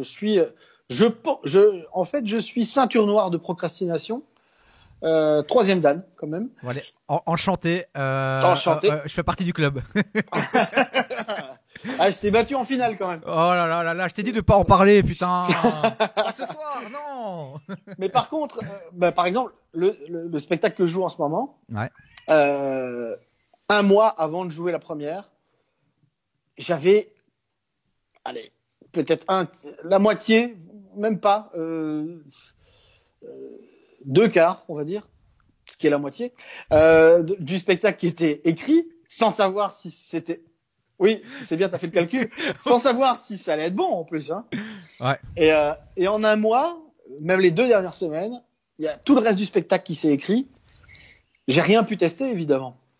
Je l'ai testé à la première. J'ai fait 1h45. Finalement, j'ai enlevé des trucs et on est arrivé à 1h15. Mais sous pression, il y a des choses parfois magiques qui se créent. Après, il faut pas se reposer là-dessus. C'est pas parce que ça s'est bien passé 2-3 fois qu'il faut se dire, toi, ce soir, je m'en fous, on verra demain. Hein, ça va bien se passer. Parce que parfois tu te prends des tôles aussi. Hein. Complètement. Moi, j'ai vécu perso. Oui, mais c'était l'histoire de ta vie aussi. Ouais, non, c'est complètement. C'est vrai que je m'étais lancé un défi un peu fou de monter sur scène, alors que je l'avais jamais fait. Mais sauf que j'ai fait les choses un peu à l'envers. C'est-à-dire que j'avais réservé les salles. Non, j'avais d'abord cherché des sponsors en fait, parce que je voulais pas avoir ce stress de dire finalement je vais investir le peu d'économie que j'ai et je risque de tout perdre. Donc je m'étais dit, je parle aux entrepreneurs, il doit bien y avoir une marque qui va être intéressée. Et donc c'est vrai que j'ai fait un hold-up assez magnifique et la première date. Alors tu le reconnais, c'est bien. Ah oui non mais clairement parce qu'avec le recul. Enfin, c'est honteux, honnêtement, c'est honteux. Alors, après, c'était très formateur. Et je pense que les gens qui sont venus, peut-être certains, effectivement, se sont dit mais quel couillon celui-là, on a payé 20 € pour ça. Mais je pense que globalement, les gens étaient assez positifs. Mais par contre, c'était assez comique. C'est que la première, je me suis planté, mais royalement, parce que je découvrais, première fois. J'avais jamais testé. Ouais. Mais je m'en suis sorti quand même en impro total. Et puis la deuxième à Liège, j'ai cartonné. Mais genre, les gens sont levés, applaudis, j'ai dû revenir et tout, tu vois. Et donc là, je me suis dit, ok, c'est bon. En fait, j'ai trouvé le truc, je tiens le truc. 3 jours après, en mode confiance. Donc, je relis pas mon texte, je rigole avec les gens à l'entrée. Je monte sur scène et là. Ah oui, mais tu peux jouer 10 fois, c'est 10 fois différent. Complètement. Alors, on m'a déjà dit, ça fait le précédent spectacle, ça fait 3 ans que tu joues le même, t'en as pas marre. Mais non, à chaque fois, c'est différent. Et il y a déjà des gens qui sont venus plusieurs fois me voir et qui me disent c'était pas le même spectacle. Et c'est vrai, et j'adore improviser, j'adore jouer avec les gens dans le public. Et ça, tu te le permets une fois que tu as bossé comme un dingue sur ton spectacle et que tu l'as sur le bout des doigts. Ouais. Tu l'as sur le bout des doigts. Tu peux pas y aller. Bon, allez, je vais au talent. Ça me rappelle trop de souvenirs parce que je te jure, au début, tu sais, moi j'étais chaud, je rigolais avec les gens, mais après, quand tu dois te reconnecter à ton spectacle, tu sais plus où t'étais. Ah ouais. Tu sais plus quand tu maîtrises pas ton texte. Ah non, c'était le gros bordel. Et en parlant de genre, ça fait 3 ans que tu joues le même spectacle. Si tu peux passer un petit message à un pote, toi, c'était Bruno. Alors moi, James Dino. Alors. Attention, c'est pas comme Bruno, il m'a pas donné beaucoup de temps, il m'a pas pris sous son aile, mais c'était quelqu'un qui m'a soutenu le jour où je lui ai dit écoute, j'ai envie de le faire, il m'a soutenu, il est venu et tout au bureau pour me dire écoute machin et tout. Mais par contre, ça fait 10 ans qu'il joue le même spectacle et ça fait dis-lui s'il te plaît quand mais tu non, il joue plus. Oui, il joue plus mais non. Mais dis-lui s'il te plaît. Dis-lui qu'il arrête ses conneries. Alex Vizorek qui fait les dernières de son il a fait les dernières de son spectacle. Ça fait 10 ans qu'il le joue. Ouais. Après, évidemment, t'as la France, la Belgique, et voilà. Mais on veut le revoir, James Dino, s'il te plaît, pas suivre ce message. Non, mais putain, mais. Bon, t'inquiète, je l'envoie. C'est le mec qui me fait le plus rire au monde dans la vie. Ouais. Ce type, il a un potentiel comique de dingue, quoi. Je suis fan, je suis son plus grand fan, un de ses plus grands fans. Ouais. Et là aussi, là, c'est toi qui m'as battu en finale, par contre. Et je le connaissais pas de la musique, je le connaissais vraiment de l'humour. D'accord. Et j'ai été le voir au moins 10 fois au Kings of Comedy Club. Et j'ai rigolé à chaque fois, tu vois. Mais vraiment de ouf, quoi. Il est excellent. Bon, allez, encore une petite question. Non, je bosse dans Pourtant, les... c'est une grosse feignasse, hein, je peux te dire. C'est un procrastinateur de malade. Mais oui, mais c'est pour ça que je te dis de lui passer le message. Dis-lui qu'il arrête ses conneries. On a des discussions, hein, de temps en temps. Il m'a sorti de ses trucs. Je lui dis arrête, vas-y, remonte. T'as tellement de talent. Mais il est fort. Mais je sais plus ce qu'on peut faire pour essayer de le motiver, notre James Dino. C'est le préféré de mon père en plus, James Dino. Il était fan. Mon père adorait James Dino. D'ailleurs, je la garde précieusement. Mon père et James Dino aimait bien mon papa aussi. Il lui a racheté sa guitare. Donc il a racheté la guitare de James Dino. Ah, il joue de la guitare, James Dino? Ah, mais James Dino, il compose. Sérieux? Tu sais qu'avec la guitare que j'ai, je peux te la montrer après si tu veux. Avec cette guitare-là, il a composé l'Espagnola de Djali. Ok. Si j'avais un bateau. Attends, j'ai toujours l'impression. La musique, c'est James Dino. Et j'ai toujours l'impression que tu vas me faire une vanne. Donc je suis toujours entre est-ce que j'y crois, j'y crois pas, est-ce que je dois rester focus? Non, mais la chanson l'Espagnola de Djali, la musique, c'est James Dino. Putain, il m'a jamais dit ça. Mais si, c'est un compositeur le gars. Allez. Et donc mon père a acheté sa guitare, il était super content. Tu joues de la guitare, toi? Tu joues de la guitare? Ouais, très légèrement, un tout petit peu. Tu peux nous faire un petit truc tout à l'heure pour terminer le live, un petit truc? Ouais, au ukulélé même. Sérieux? En mode Julien Doré? Ok. Je vais faire Somewhere Over the Rainbow. Ok, avec l'accent aussi? Ouais, bien sûr, évidemment. Allez, magnifique. Il y a Olivier qui demande comment travailles-tu tes nouvelles voix et combien de temps avant de les présenter au public? Alors ça c'est totalement aléatoire. Il y a des voix, je sens qu'elles vont me venir naturellement. Ouais. Et il y a des voix, je me dis waouh, celle-là il faut la faire parce qu'elle est dans l'actu. Mais ça va être chaud. Et je trouve que, par exemple, dans les nouveaux chanteurs, il y a de moins en moins de timbres identifiables extrêmement rapidement. Même dans les nouveaux politiciens, etc. Macron, c'est une catastrophe à faire. Enfin, la nouvelle génération, ils sont plutôt lisses. Donc, c'est difficile de trouver le petit truc. En fait, ça dépend. Il y a des imitations. J'ai travaillé pendant des heures, des jours, des semaines. Et puis finalement, je laisse tomber parce que j'arrive pas à le choper. Et il y en a certains, en faisant une imitation, je tombe sur une autre. Et puis donc voilà, c'est très très aléatoire. Mais donc c'est pas un don, c'est quelque chose que non, c'est un don, hein. C'est un don. Ouais. Enfin, c'est une malformation. Enfin, c'est un don. Ça fait un peu prétentieux, mais tu l'as ou tu l'as pas. Ah d'accord. Donc c'est pas un truc que moi, je veux devenir imitateur. Je peux pas me dire allez, je commence à bosser et je vais y arriver. C'est vraiment un truc que tu dois avoir au niveau des cordes vocales et tout quoi. Voilà, quelqu'un qui n'a pas le don, en bossant, peut-être qu'il y aura 2-3 imitations, tu vois, et ce sera moyen. Mais non, il faut, en fait,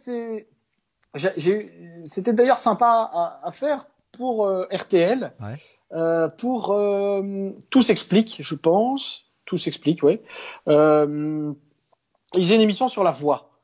Et ils m'ont demandé d'aller dans une clinique à Bruxelles, voir un ORL. Il m'a mis une caméra dans le nez pour voir ce qui se passait dans ma gorge. C'est terrible. Et en fait, apparemment, je parviens à changer la caisse de résonance. Ok. Donc, c'est les cordes vocales, mais surtout la caisse de résonance. Que tu aies une contrebasse ou un ukulélé, tu as un son grave ou aigu. Ouais. Et en fait, j'arrive à agrandir et rétrécir mon larynx, ce qui permet d'avoir des sons différents. Par exemple, quand je fais Johnny, je lui ai demandé pourquoi quand je fais Johnny, j'ai toujours tendance à avoir la tête vers la gauche. Et il m'a dit ça tout de suite. Il m'a dit mets à gauche, mets à droite. Quand je la mets à gauche, c'est plus ouvert apparemment. Voilà, ça c'est technique, hein, mais oui, c'est un don. Voilà. Fabien, ce qui est fou, on va le dire. Fabien. Pardon, ouais, non, parce que. C'est pas grave, Dave. Ouais, non, mais excuse-moi, je fais l'erreur. Depuis hier, je fais l'erreur. Et à chaque fois, je me dis, je sens que je vais la faire en live. Parce que sur Fun Radio, il y a un animateur qui s'appelle Fabien Ah ouais. et voilà, et big up Et à lui. après-demain, tu reçois Kido, c'est ça? C'est ça. Excuse-moi, manque de respect, mauvais point. C'est Mais bon. non, attends, Oh tu là rigoles. là. C'est l'histoire de ma vie qu'on m'appelle Fabien. Ouais. Mais Ouais. Fabien, quand tu le dis vite, ça passe quand même, Fabien. Un Fabien. jour, j'ai été jouer en France, un endroit où personne ne me connaissait. Ils ont mis sur l'affiche en vedette Fabien Castel. Donc, pas le bon nom, pas le bon prénom. Mais tout le monde m'a appelé Fabien après. Je pouvais pas leur dire non. Mais oui, Fabien, c'est souvent Écoute, ce qui revient le plus souvent. je vais essayer de ne pas écorcher ton nom jusqu'à la fin. Pas de souci, David. de ce live. Je sais plus ce que je voulais te dire maintenant. J'étais parti sur un délire et bah oui, non, je sais plus. Mais bref, on va faire un truc. Est-ce que tu peux m'apprendre? Est-ce que tu fais bien Sarkozy? Ouais, enfin oui, Parce que je pense. J'ai un pote qui était dans l'équipe. Il est toujours mon pote, hein, qui était dans l'équipe sur Fun Radio et il fait super bien Sarkozy, tu vois. Et alors, je voudrais vous dire, mon petit Fabien, j'aime beaucoup ce que vous faites.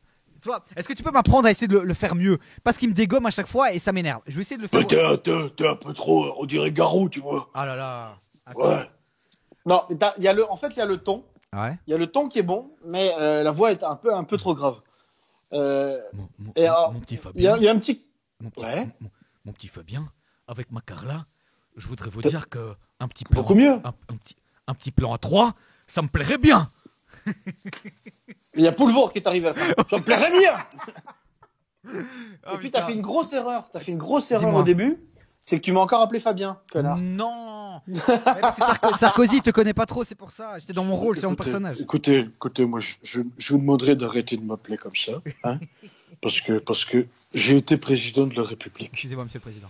En tout cas, ça se passe très bien en confinement, ça je peux vous le dire. Avec Carla, Hein, évidemment. avec Carla, ça se passe très bien. Elle est en télétravail, là, elle est en pleine répétition. Vous entendez? Non? Ben, c'est normal. C'est ça. Il y a un petit- Et je dois faire attention quand je fais Sarkozy de pas tomber sur un pied noir. Parce que franchement, quand je parle comme ça fait un petit peu, tu vois, pied Ah noir. oui, oui. alors que Ça franchement, c'est un fait petit peu- Enrico Macias. Ça fait Enrico. Ça me fait vraiment mal au cœur. C'est vraiment. de mon pays. C'est lui, ça, non? D'ailleurs, c'était d'ailleurs Laurent Gérard qui disait que j'allais faire une chanson sur un sous-vêtement. Ça va s'appeler un caleçon. Un caleçon joli, les filles. Et Laurent Gérard, tu l'aimes bien. Ah ouais. Je suis un grand fan. Moi, c'était avant de faire des imitations, j'imitais Gérard. Après, je me suis rectifié, j'ai fait ce que je pouvais pour plus imiter Gérard. Ouais. Et il y a que sur une imitation où ça ressemble à l'imitation de Gérard parce que et je peux pas faire autrement parce qu'il le fait tellement Ouais. bien et moi je pense bien le faire. C'est Johnny quand il parle et donc j'essaie de pas faire trop Johnny quand il parle mais plutôt quand il chante parce qu'en fait Johnny quand il parle un peu, en fait voilà c'est comme ça et je dois bien vous avouer que ça m'a été fortement inspiré par Joran Lera. Mais James Dino, lui, lui c'est Bigard. Il m'a dit, j'ai regardé beaucoup de vidéos de Bigard pour Ouais. le rythme. Oui. Ou c'est peu qui m'a dit ça, je sais plus, un des deux. Bref, les deux doivent s'inspirer de Bigard. Dino il est fan de Dino. Bigard. Et il m'a dit, au début, effectivement, et c'est avec le temps que j'ai pu m'en détacher, tu vois. Effectivement, ouais. Putain, c'est dingue. On parle de James Dino, je reçois un message de Olivier Nardin. Ah, mais hey, il dit, attends, je vais lui envoyer un message, je vais dire qu'il rejoigne, enfin putain, il est dans mes potes, il doit venir mettre un petit message. Dis-lui de rejoindre le live de Davy. Tiens, ah ouais, non, mais si je réponds, on se voit plus. Donc, Ah oui, c'est vrai, t'es sur ton GSM, pardon. Non, en plus, c'est un truc personnel, il me doit des sous. Tout, enfin, Écoute, regarde mon. Ah bah tu vois pas, mais regarde l'install. Moi j'ai tout. Waouh. Ah tu vois comment Eh tu vois? ouais. Ah ouais, tu vois. Eh Ah ouais, ouais. je vois derrière toi là. Eh ouais, envers du décor, envers du décor. T'es beau le profil encore. C'est vrai. Franchement. Avec ta petite PS4 là. Et il se passe un truc entre nous. Tu joues ou pas à la console? Tiens, oh là là, alors j'ai une PS2, donc c'est te dire combien je joue. Le rétro, ça revient à la mode. Hein. Tu peux faire un carton sur Twitch avec. J'en ai déjà 2 sur ma voiture, c'est suffisant. Bon, allez. Bra. Eh ben, écoute, Fabien. Oui. Ambiance. Oui, David. Il y a Valérien qui dit super énergie, c'est génial, vous deux. Il y a Christian qui demande combien de voix tu peux faire. Alors, j'ai pas recensé, mais je suis à mon avis environ à 150 voix. Terrible. Parler, chanter confondu. Après, il y a des voix que j'ai créées aussi. Ce qui était la force, je trouve, d'André Lamy, c'est d'avoir créé des personnages. Le roi, par exemple, le roi Albert, il est arrivé à créer ce personnage alors que c'est pas du tout la voix du roi Albert. Quand il fait, nom de Dieu. Voilà, on l'a jamais vu faire ça. Mais quand on pense au roi, à Albert, on pense à ça. Ouais, complètement. Ou jouer à Milky qui disait ouais putain quoi, fait chier quoi. Alors que elle parle pas comme ça. Elle est arrivée à imposer ce personnage. Et je trouvais ça génial. Et je suis arrivé à imposer un personnage. Je vois depuis quelque temps, c'est Maggie de Bloch. Maintenant, les gens me disent fais Maggie de Bloch. Alors que je l'ai jamais vu faire. Mais j'ai créé ce truc, ce petit. Parce qu'en fait, quand je la vois bouger, ça fait. Et Fabien, tu t'es tellement. T'es tellement à fond dedans que pour créer le personnage, t'as même pris du poids pour lui ressembler, c'est ça? C'est ça le délire. J'ai ton merde, hein. Et tu travailles l'imitation de Carlos, connard. Et tu vas finir pareil dans ton nez alors pour la prochaine. Écoute, oui, j'y travaille. Rien à voir. Petite anecdote qui sert strictement rien, mais tu sais qu'elle fait du sport, elle est dans ma salle de sport et presque tous les jours elle va nager. Qui? Maggie de Bloch. Ah bon? Ah, je te jure, elle est Thermae Sport. Je balance des trucs si vous voulez la voir ou lui balancer une tarte. C'est du côté de Mertem et elle nage et elle nage beaucoup. D'accord. Eh ben tu vois, il y a de l'info dans ce live. En fait, quand elle nage sur une plage, tu comprends que y a pas en tant que ministre qu'elle a échoué.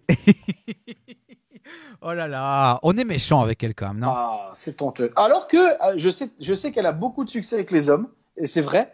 D'ailleurs, c'est elle qui choisit les hommes avec lesquels elle partage son lit. Et je sais de sources sûres qu'elle demande toujours le signe astrologique de l'homme. Et si c'est Balance, elle monte pas dessus. Je te jure, j'ai attendu la chute parce que d'abord j'ai cru que tu étais sérieux, donc j'allais quand même te demander. Je pensais qu'elle était mariée. Mais non, mais machin. on peut rire de Maggie de Bloch. On peut rire oui, parce que à cause d'elle, on n'a plus aucun remboursement de médicaments. Si ça continue, on va devoir prendre des placebos. On peut rire exactement de le tout. contraire d'elle d'ailleurs. C'est plat, c'est beau. Il est lancé là, il est chaud. Ah ouais, je suis chaud. Je suis chaud. Est-ce qu'on peut rire de tout? La question bateau qu'on pose tout le temps. Oui. Ouais. Oui. Mm-hmm. Ok. Bon, mais alors pour moi, on peut rire de tout. C'est la manière de le faire. Je pense que la même vanne sortie par deux personnes différentes va passer totalement différemment. Et je pense que quand tu fais, moi j'adore faire parfois des vannes racistes avec la voix de Jean-Marie Le Pen. Et là, ça passe. Et donc moi, je ne suis pas raciste. Je dénonce le racisme du gars. Après, il faut comprendre que c'est ça. Mais je pense que c'est dans la finesse de la manière de le faire. Après, il y a des choses qui peuvent être malaisantes quand tu sens que l'humour qui est fait, il est aussi pensé par le gars. Ouais. Pas donner d'exemple, hein, mais oui, je pense que est-ce qu'il y a des blagues? Ça se ressent. Est-ce qu'il y a des blagues que tu faisais et que tu ne fais plus maintenant à cause justement peut-être de l'évolution des pensées, etc. Mais en fait, non, c'est le contraire. Je me libère un peu plus qu'avant. Mais avant, j'étais moins mordant, moins piquant.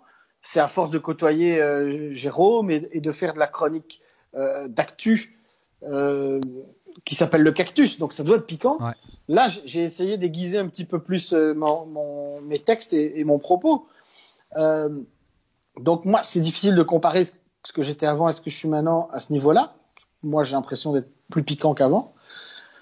Mais Je pense que c'est toujours dans la manière de Ouais. faire. C'est que tu vois des humoristes des années 70, 80, 90 qui sortent des vannes misogynes avec du fond qui pensent vraiment. C'était dans les mœurs presque la misogynie. Maintenant, tu as Olivier de Benoît qui sort des vannes misogynes. Ça Tu passe. sens qu'en fait, il joue le rôle d'un gros loser qui est un Ouais. gros con de misogyne. Et ça passe. C'est là où Parce Bigard, que- c'est là où Bigard, parce ça passe qu'il un allait- peu moins. C'est là où Bigard, ça passe un peu moins. Excuse-moi de t'avoir coupé. Fabien. Et c'est dommage parce que c'est un type. Quoique le lâcher de salope,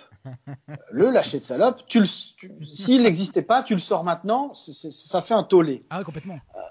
Allez, à l'époque, c'est différent. Mais je pense que c'est un homme qui aime profondément les femmes dans la pureté du terme. Hein. Je pense que pour l'avoir rencontré, c'est un mec qui est d'une sensibilité incroyable, qui l'assume totalement. Je pense que c'est un mec qui est un peu une femme au fond de lui. Ouais, un gros nounours. Et donc,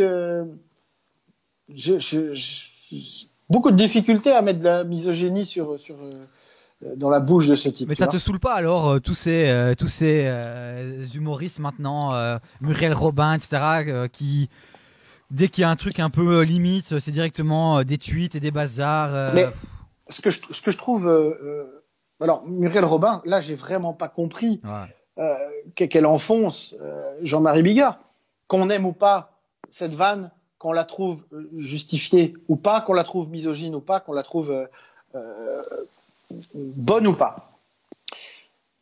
Je trouvais ça honteux de la part de Muriel Robin parce que Muriel Robin a quand même fait un sketch. On peut la taxer de raciste. Le sketch sur le noir. Ouais. Voilà. Si tu prends ça au premier degré, c'est un sketch raciste. Ouais, mais peut-être qu'elle le rejoue plus maintenant parce qu'elle a pris conscience que les mentalités ont évolué et que. Oui, mais je pense que les gens intelligents, moi ce sketch-là ne me choque pas. Après, je ne suis pas noir. Je ne suis pas noir. J'ai pas pris des vannes racistes toute ma vie. Donc je peux pas comprendre ce que peut comprendre un noir qui a pris ça dans sa gueule toute sa vie. Mais elle joue clairement une connasse. Et elle joue une personne raciste qui est complètement conne. Et je pense qu'on peut jouer quelqu'un de très bête. Ouais. Voilà. C'est comme, enfin, je veux dire, un acteur qui joue un personnage odieux, Ralph Fiennes, qui joue dans la liste de Schindler, un nazi qui tue un gamin avec son fils. C'est pas pour ça que c'est un enfoiré, le type. Il joue un rôle. Ouais. Voilà. Et je pense que parfois, pour dénoncer, il faut jouer. Ouais. Je pense à Thierry Leluron, qui m'a beaucoup inspiré. Thierry Leluron jouait il faisait la première partie de son propre spectacle. Il faisait Adolphe Benito Glandu. Voilà. Il jouait le rôle d'un gros raciste, mais il allait tellement loin en se faisant appeler Adolphe Benito que là, tu savais. Il venait tellement avec ses gros souliers que tu savais que c'était de la parodie, que tu savais qu'il dénonçait ce genre de type. Et je pense que tout est dans la nuance, mais qu'on peut toujours dire tout. Jérémy Ferrari excelle par exemple là-dedans aussi, dans cette capacité à jouer avec cet humour un peu limite, quoi. Voilà. Moi, je pense qu'on peut rire de tout, mais moi, je le ferai pas parce que je pense pas que j'ai l'intelligence. Enfin, peut-être pas l'intelligence, mais je suis pas assez documenté sur un sujet. Je vais pas commencer à parler de rire du conflit israélo-palestinien parce que je connais ni les tenants ni les aboutissants.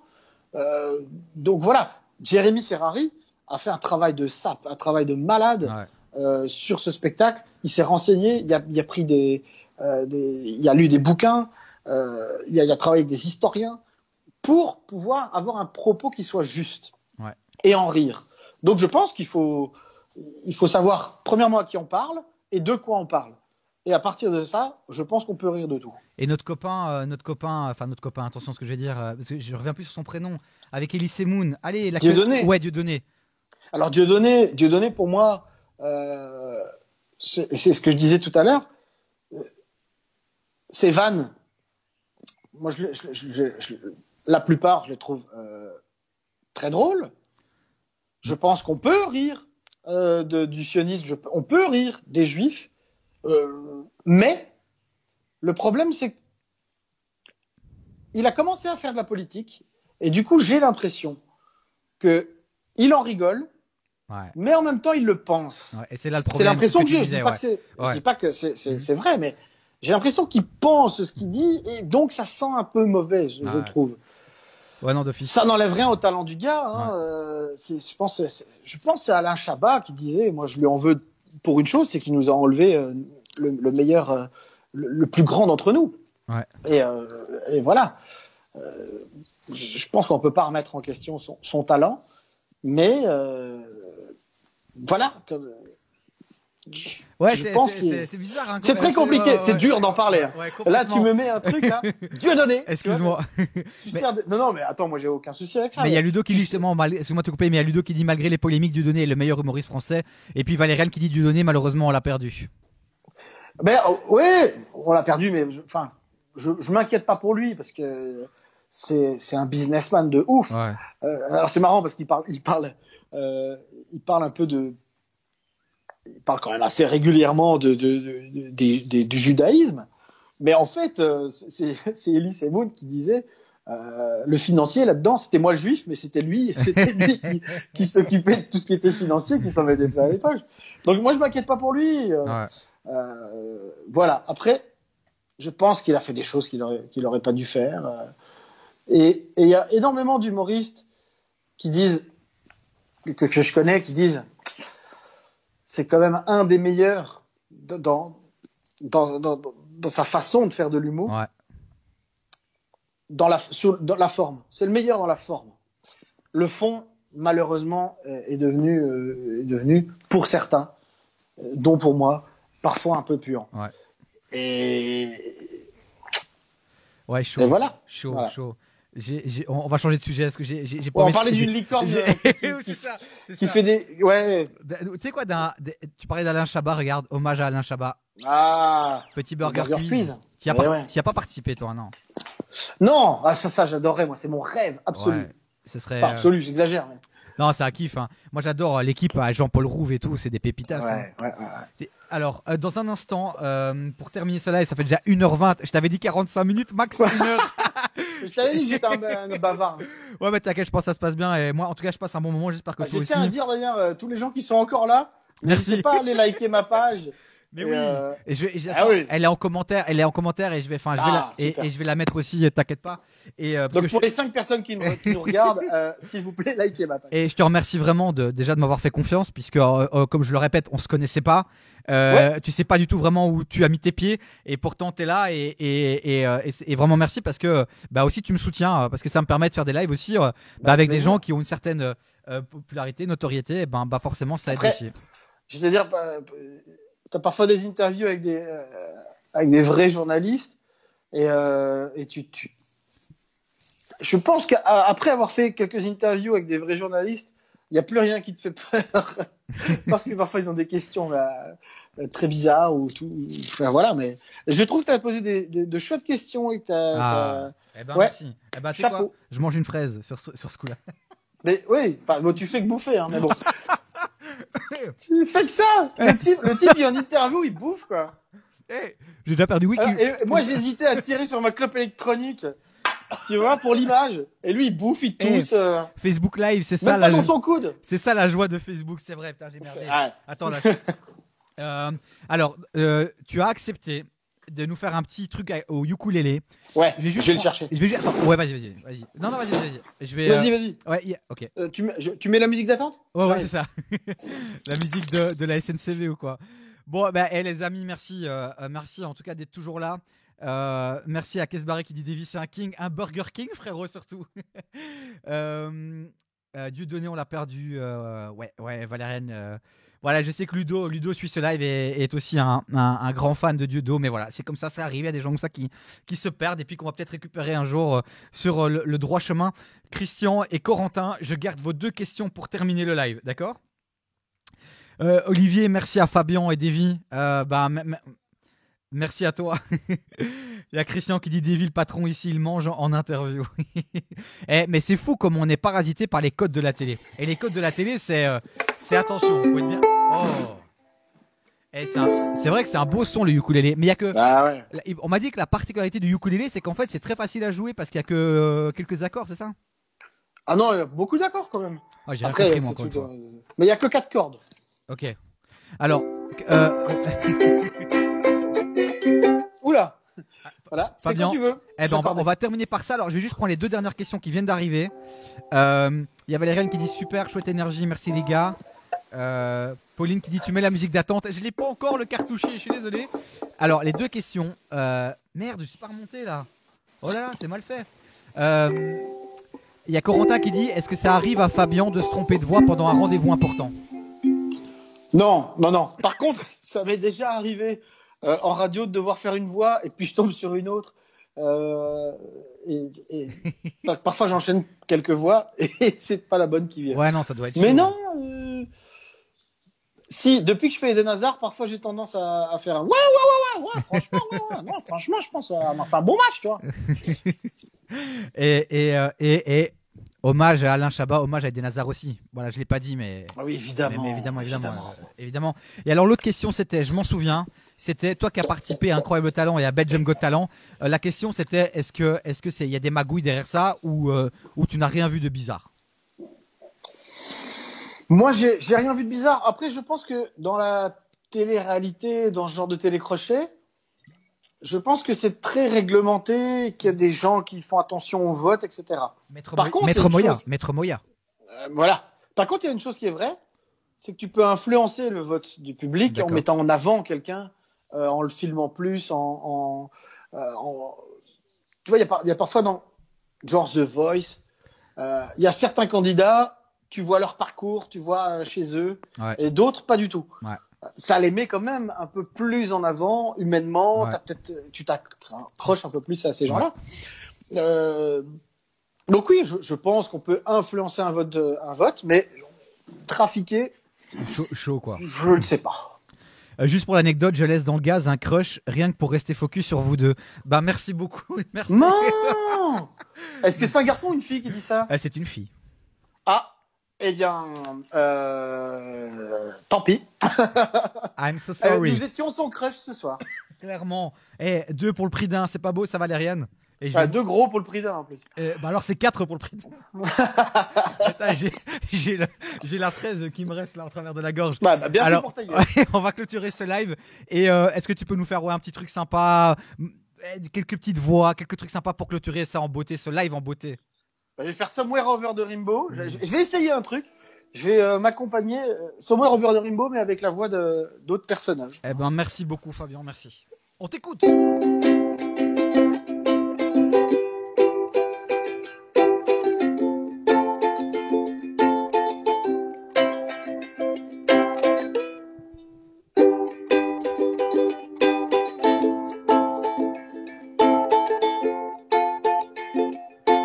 Ouais, non, ça va être chaud. Mais, j'étais chaud là, je commençais à m'ambiancer là. Putain. Bah, je vais continuer. Somewhere over the rainbow. Obispo. Je connais pas les paroles. Obispo, merci, c'est gentil de le dire pour les gens qui... Non, je vais faire. Quand tu rentres dans le showbiz, ne fiez pas en reste. Plus tu passes à la télé, moins tu te prends des vestes. Bien avant d'être connu, je mordais la poussière. Maintenant, c'est différent. Je mords plutôt des derrière. Grand corps malade. Oh, bien vu. Petit corps, gros corps valide plutôt. J'ai repris aussi du Grand Corps Malade dans mon spectacle. Et moi, c'est pas l'amour, c'est comme les voyages en train, c'est lancer sa boîte, c'est comme un tour en montagne russe. Et voilà, et je pars sur scène. Ça rime bien en plus. Ah ouais, c'est. Mais l'amour, c'est comme les voyages en train, ça rime pas non plus. Hein. Non, mais quand je vois tous ces voyageurs, parfois j'aimerais en être un. Ah non, mais. Train. Après, oui, mais j'ai tout modifié après, ça rime après. Ah ouais. Tu mets des Russes partout. Ah ouais. Ah. Et t'imagines bien tous les petits mots qui riment en us, hein. Ouais. Bon. Focus. Plexus. Je t'ai pensé un peu moins sage, Fabien. Phallus, anus. Excuse-moi. Ah bah tu sais quoi. Lucie, c'est moi, je sais. Il y a des soirs comme ça où tout s'écroule autour de vous. sans trop savoir pourquoi, toujours regarder devant soi, sans jamais baisser les bras. Qui d'autre? Tu sais, t'as- Tu sais, c'est pas le remède à tout. Il faut se forcer parfois. Non. Wow, putain, j'ai pété ma chaise. Je te jure, j'ai voulu Eh, sauter. j'ai pas d'assurance familiale, je suis désolé. Regarde, je l'ai pété. Ah Je passais à merde. travers. Une chaise de bambou, putain, chaise de Koh-Lanta. Mais tout ça à cause de Christophe Maé. Quel enfoiré celui-là. Jusqu'au bout, il va nous casser les oreilles, celui-là. Ah Pas merde. que. Ouais, et les chaises. Oh putain, faut vraiment que je perde du poids, moi. Et il y a Christian qui dit pour terminer, est-ce que tu peux nous refaire un petit Jean-Claude Van Damme? Et alors, est-ce qu'il y a une voix que tu kiffes faire? Celle que tu préfères faire? Alors ben moi, la voix que j'aime bien faire, tu vois, c'est le père Jean-Marie. Parce que j'ai beaucoup de tendresse pour le gaillard. Bon ben du coup c'est un personnage que j'aime bien faire. Sinon il y a aussi celui-là, tu vois. Parce que cette voix-là, il y en a qui ont essayé. Ils ont eu des problèmes. Sinon mon petit père, il y a aussi un Belge que j'aime beaucoup faire. Hein, gamin. Je rêve de le rencontrer, je rêve de le rencontrer. Tu réalises mon rêve. Mais enfin, bonjour David, comment tu vas? Ça va bien. Ça va bien, gamin? Mais oui. Mais reviens. Sinon, j'aime bien aussi faire un chanteur belge Ah, Arnaud. que Renaud. oh, Arnaud.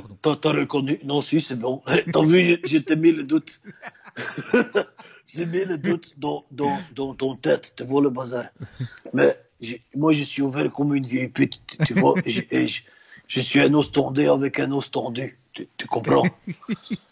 Et je salue son fils avec qui j'étais en secondaire. On s'en fout, mais les live Facebook, c'est l'occasion de faire des petites dédicaces. Tout le monde s'en branle, mais moi, je te remercie pour cette superbe anecdote. Je remercie mon téléphone, je remercie ce câble qui m'a permis de vous parler. Je remercie ce trépied qui m'a permis de faire tenir ce téléphone. Je remercie David. Je remercie la vie. Je chante David. Je ne suis qu'amour. Il va faire Edouard Baird maintenant. T'allais partir en Edouard Baird là. T'allais partir en Edouard Baird. Alors, je ne sais pas s'il y a de bonne ou de mauvaise situation. Sinon, j'aime beaucoup aussi, bienvenue à tous aujourd'hui, dans The Voice, nous recevons Davy. Davy qui a une voix à chier, mais qui l'utilise. Non, tu chantes, Davy, ou pas? Non. Ma femme dit que j'ai une voix intéressante, mais je pense qu'elle me vend du rêve. Ma femme me dit que j'ai une voix intéressante. Mais t'as le coronavirus ou quoi? Tu tousses tout le temps? Non, c'est cette vieille fraise. Mais non, le chant, c'est vraiment un truc que j'ai jamais expérimenté. J'adore les vieilles fraises. Je pourrais en manger plein. Bonjour, je cherche une blonde à forte poitrine, tenant dans son bec un fromage. Sinon, les politiciens belges aussi. Attends, vas-y, qui tu sais faire? Bah forcément, dis Roupeau. Alors, évidemment, mon petit Davy. Mais d'ailleurs, Davy, Oui, quel âge as-tu, toi? 31 ans. Ok, beaucoup trop vieux pour moi. Mais tu es de quelle région? Ah, de Bruxelles. Tu es de Bruxelles? Ah, oh, d'accord, oui. Mais tu n'es pas un peu de Mons? Non, malheureusement. Non, pourtant j'ai envie de t'appeler mon gros doudou. Mais quel enfoiré! Mais quel enfoiré! Pardon, excusez-moi, monsieur Non. Duroupeau, excusez-moi. Vous n'avez pas dit enculé, je le préfère. Et c'est vrai qu'il a une voix, lui, mais Michel, est-ce qu'il a une voix reconnaissable, Michel? Alors oui, Charles Michel, il a une voix un peu pédante et toujours, je ne peux pas m'empêcher de faire les mains comme ça. Il a une voix particulière, il l'articule vraiment très bien. Il y en a un autre, que tu tiens, politique belge?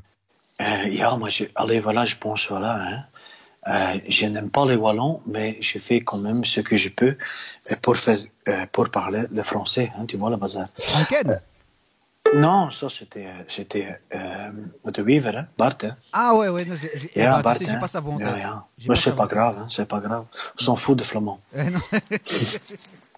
Bon bah écoute Fabien, je vais pas te retenir plus longtemps. Vraiment, je te remercie 1000 fois encore une fois. Et je te souhaite le meilleur.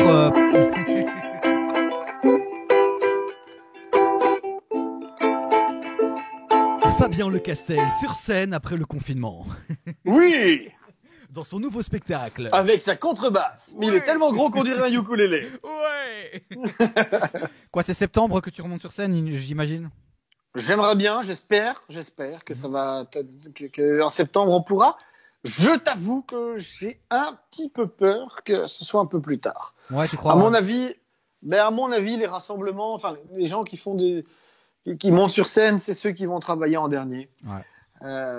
Après, on dit qu'on est fainéants, mais on nous laisse pas travailler. Ah, c'est vrai que le message de Macron hier n'était pas hyper rassurant pour le milieu de Mais il l'événementiel. faut rester chez soi, C'est extrêmement important. Ouais, clairement. Bah, merci pour ce message-là. Ta page Facebook, évidemment. Ton site internet, Fabien Lecastel, toute l'actu est dessus. Fabien, Fabien! Oh là là! putain, des vies! Putain, frappe-moi la prochaine fois qu'on se croise. Ouais, on s'est jamais croisés. Si, on s'est déjà croisé une fois. Je suis venu à ton spectacle quand je suis venu voir ton régisseur. J'étais venu voir. Ah, mais oui. Il a travaillé sur ton spectacle, c'est vrai, j'avais Ouais, oublié ça. ça s'est mal terminé. C'est le seul à avoir travaillé sur ce spectacle d'ailleurs. Ouais. Écoute, je dois admettre que c'est vrai. Bon, allez. Ah, mais non, je dis ça pour rire, moi. Non, mais c'est vrai. Non, allez, je suis mauvais avec moi-même. Ah, bah, l'autodérision, c'est extrêmement important. Clairement. Bah écoute, j'espère qu'on se recroisera en tout cas en vrai et sur le digital. Moi, je te suis. Et tu sais que tu peux maintenant vraiment compter sur moi. Je sais pas ce que je peux t'apporter, mais si un jour je peux t'apporter quelque chose, tu sais que Là, en tout cas, t'as mon Skype et je pense tout. que t'as fait une erreur de faire ta première vidéo avec moi. Pourquoi? Parce que tu vois pas la pression sur les autres qui vont venir. C'est les autres vrai, plus c'est tard, vrai. hein. Hein Et on a des beaux noms quand même. On a Gilles, c'est pas mal. Quel Gilles? Ah ouais, Silent Gilles. c'est pas mal du tout. Attends, il y a ma copine qui regarde, elle va me tuer. On a surtout Cody. Moi, je la suis sur TikTok et On je a la trouve incroyable. Ouais. D'ailleurs, tu peux lui dire que je suis totalement fou et amoureux d'elle. Et quoi, tu passes dans son live demain soir? Quoi Tu lui fais une Moi, petite invitation demain soir? Mais avec plaisir. Non, mais je dis ça, mais j'ai beaucoup de respect pour son cher et tendre amoureux, hein, évidemment. Donc je dis ça très très très très gentiment. Mais j'aime beaucoup ce qu'elle fait. Voilà. Et après, vous avez un petit Congolais, c'est ça? Ouais. Et lui aussi il me soutient depuis le début. Cody, il est exceptionnel, Cody. Alors Cody, c'est un ami depuis 12 ans. On a commencé ensemble. Elle a commencé un tout petit peu avant, mais chaque fois que je venais à Bruxelles, je logeais chez lui, dans son petit appart. Et voilà, c'est un ami, quoi. C'est un ami. On a déjà eu des coups de gueule, on s'est déjà pris la tête parfois. Voilà, mais on est des frères de scène, je pense. Écoute, les grands hommes finissent toujours par se rencontrer. Je raconte des grosses conneries, moi, dans ce truc. Ouais, surtout en parlant d'un gars qui fait 1m54, debout sur une table. Ok, clairement. Bah, écoute, Fabien, je te laisse le dernier. Ah, tu l'as dit? Tu l'as bien dit. Ouais, je l'ai Ça bien fait dit. 1h30. Hein? Putain, pourquoi je me suis auto-repris? Je te laisse le dernier mot de ce live, vraiment. Peut-être un petit mot pour les gens là qui suivent encore. Allez tous vous faire enculer. Eh ben, on termine là-dessus. Merci, Fabien. Eh ben, écoute, le meilleur pour toi. Très, très bientôt. Ciao, ciao. Ciao, ciao, Fabien. Ciao. Salut. Ciao.